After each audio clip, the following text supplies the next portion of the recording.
Sir मैं यादव और मैं आप सबको एक बहुत बड़ी खुशखबरी बताने वाला हूं कि भारत राइजिंग ने भोजपुरी दबंग को टेक ओवर कर लिया। पिछली बार तो हम लोग सिर्फ फाइनल तक पहुंचे थे, लेकिन इस बार भारत राइजिंग के नेतृत्व में जाकर इस बार फाइनल जीत के आएंगे। तो सुशील भैया को ढेर सारी शुभकामना। भारत राइजिंग से जुड़े हुए जितने भी लोग हैं सबको दिल से थैंक यू और हम कामयाब होंगे। और इसके उज्जवल भविष्य का कामना करता हूं मैं कि भारत राइजिंग का उज्जवल भविष्य और भोजपुरी दबंग का उज्जवल भविष्य हो।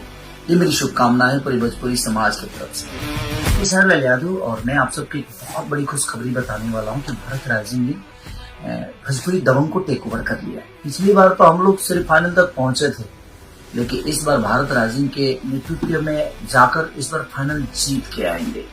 तो सुशील भैया को ढेर सारी शुभकामना। भारत राइजिंग से जुड़े हुए जितने भी लोग हैं सबको दिल से थैंक यू और हम कामयाब होंगे। और इसके उज्जवल भविष्य का कामना करता हूं मैं कि भारत राइजिंग का उज्जवल भविष्य और भोजपुरी दबंग का उज्जवल भविष्य हो। ये मेरी शुभकामना है पूरी भोजपुरी समाज के